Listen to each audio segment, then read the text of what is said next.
African countries, face a number of simultaneous structural crises, including climate change, external debt, poverty, unemployment, socioeconomic exclusion, inequality, you name them. And some of this also includes, the inadequate access to water, sanitation, healthcare, education, transportation, and clean energy. Inevitably, these crises exacerbate, the social and political tensions that often lead to cycles of violence and regional instability. So I don't want to actually just talk about climate change because our continent is actually faced by so many crises, and we cannot address these challenges by using the same underlying economic policies that have exacerbated and deepened these crises. If you look at our economies, they suffer from three structural deficiencies. The first one is the lack of food sovereignty. The second one is the lack of energy sovereignty.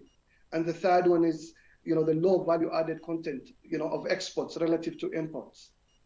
When you look at the continent, and this is true for a majority of African countries, these are typically the key pressure points that produce, large, trade deficits, which consequently, puts downward, pressure on exchange rates of African currencies relative to major currencies like the US dollar or the euro. And so a weak currency means that imports of basic necessities such as food, fuel, and medicine will be more expensive.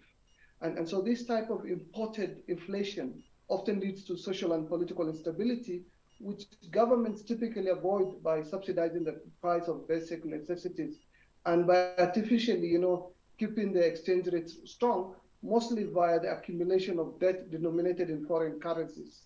And so this external debt, accumulation is believed to be a solution when it's actually a quagmire. Prioritizing debt payments, as we're now facing in majority of our countries, often means, you reduce allocations for education, for health, for critical, infrastructure investments. And furthermore, the policies that are designed to increase, foreign currency earnings to pay off the debt end up actually being an entrapment strategy that only deepens the quagmire. And so for a climate expert like me, why am I talking about these policies, these structural, deficiencies, and these traps? The reason is simple. There's no way out of these structural, traps unless we invest in food sovereignty, particularly at the national, sub-regional, and regional levels. Unless we invest in renewable energy sovereignty, and I'm particular about the energy here, I'm saying renewable energy sovereignty. And the third is unless we develop a Pan-African industrial policy that capitalizes on the complementarity, of African resources and capabilities, and that allows us to take advantage of economies at scale within the continent, and prioritizes vital industries for the continent's resilience to external shocks. Why are these things critical, especially in the context we're in, where we are talking about tackling, climate change? Climate change, has been caused by the rich historic polluter. Our continent is home to about 17% of the global population. We account for less than 4% of the emissions. And we're on the front line and suffering fast and worse the impact of climate change. But the wealthy minority in the developed world have actually developed, in part because the rest of us have actually subsidized their development because they polluted without facing the cost of doing so. And so in order to fight climate change, we must embark on rapid decarbonization on a scale never seen before. And this must begin by banning, the expansion of any new, fossil fuel production, as well as, of course, the rapid phasing out of existing fossil fuel capacity. And in a continent where we have 600 million Africans without, energy access, and close to 1 billion Africans still dependent on traditional biomass, how do we actually, deliver the kind of decarbonization that is required? And that will only come if we had a radical decarbonization that required a just transition for all countries and workers, and afforded Africa the opportunity to actually leapfrog that energy and become a green leader, where the historic polluter would cause the problem of climate change effectively provide the finance, the technology, and when I talk about technology here, we're talking about clean technology that will allow us to leapfrog to become, a renewable energy superpower. But these things won't happen unless Africa develops a long-term vision for itself. And I think it's important for us to realize if we continue to be part of, someone else's strategic vision, whether it's the US, EU, China, or Russia, we won't actually be able to deliver, the kind of transformation that our continent requires. I've learned from Jason, this good line, if you're not a rule maker, you become a rule checker. And I want to just add, if you don't have a long-term strategic vision of your own, you become someone else, you become part of someone else's strategic vision. And this is the challenge that we're facing. If you look at the world, it's currently undergoing, a massive restructuring. We're seeing the restructuring of the global economy in the aftermath of the COVID crisis and, the Russia-Ukraine war. And it's likely that this new model of globalization is likely to have three major hubs: North America, Asia, and Europe. With Africa and the rest of the global south yet again been left out and assigned the role of being a source for cheap raw materials and low-cost labor, which is what we've always had. And this is something we can actually challenge and address because we're having the COP coming to Africa. It's coming to Sharm el-Sheikh in Egypt. And this COP is going to take place in the midst of, compounding international and local crises on food, energy, and environmental security. And so it's a chance for political decision makers to get to grip, of these crises and agree new ways to work together and address them. For the 30 years of the international climate negotiations, every African country has sent a delegation, mostly to negotiate an outcome that privileges the historic polluter and marginalizes the vulnerable countries in the global south. And so if you look at the model of engagement or the BAU, the business as usual engagement of our African states, there are several scenarios of disappointing outcomes for climate action that you can actually foresee.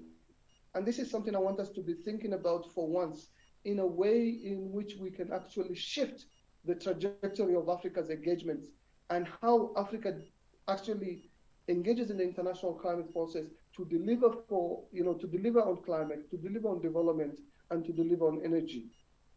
Because these are three intersecting crises that can only be addressed if we tackle them together.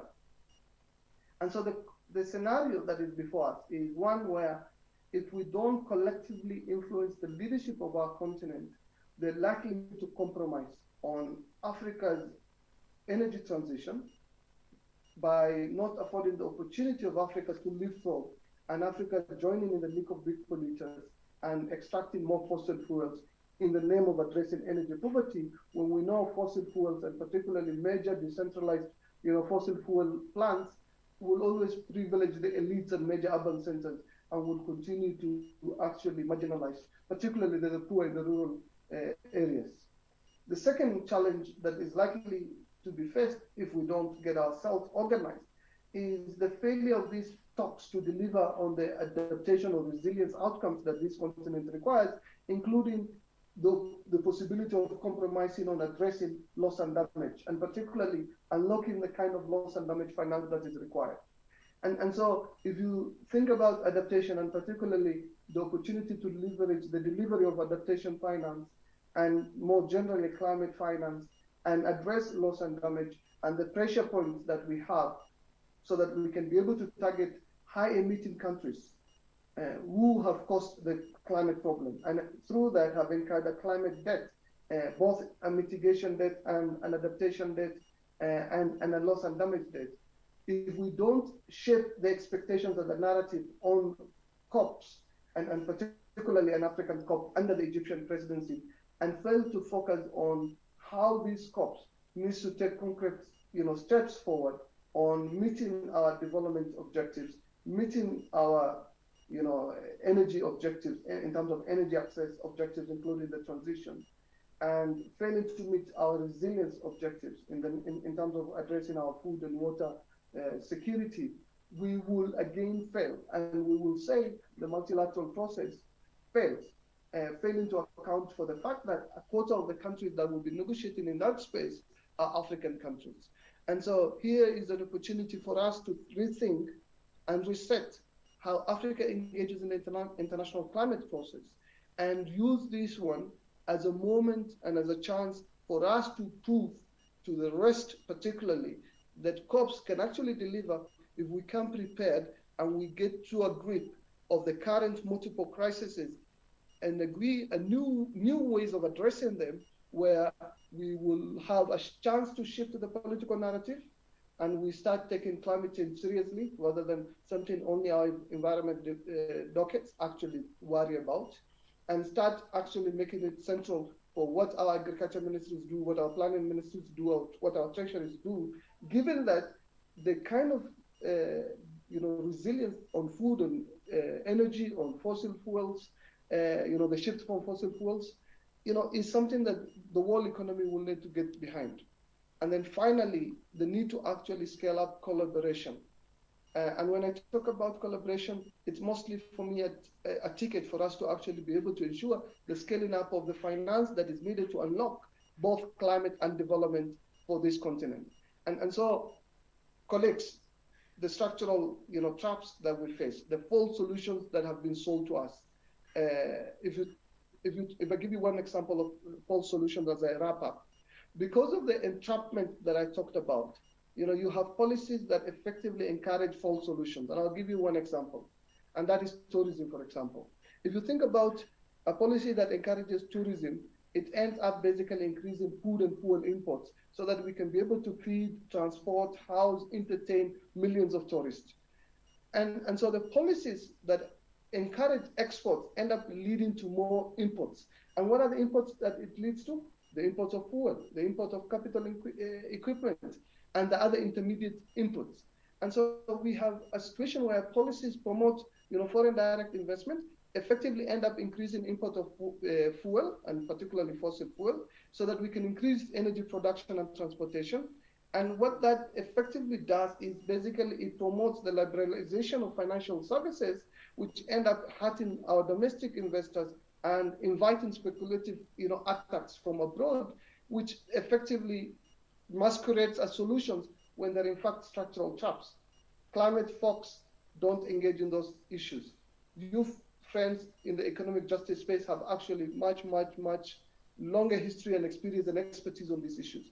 So what I want to challenge us to think about is, as we want to address food sovereignty, as we want to address renewable energy sovereignty, as we want to develop Pan-African industrial policies that capitalizes on Africa's resources and helps to develop Africa's capabilities and helps to advance Africa's prosperity, we need to join hands, we need to join forces so that we can actually reset the terms of Africa's engagement, but also develop a long-term strategic vision that allows the whole of Africa to be able to get behind it in a way that we can actually become the rule makers. And being the rule makers will also allow us to be able to shift the geopolitics so that the historic polluter is actually required to face up the climate harm they've caused and to be able to provide the reparations that are needed to allow us to develop our resilience, but also leapfrog that image and become a green leader, and in the process become a renewable energy superpower so that Africa can lead in the revolution that is going to help secure our safety and prosperity of the planet. This is not going to be done by environmentalists alone. It's not going to be done by development practitioners alone or economic experts alone. We need to actually cut these silos in which we work and join forces so that we can together be able to help our government take advantage of the chances and be able to deliver what we truly require in our continent.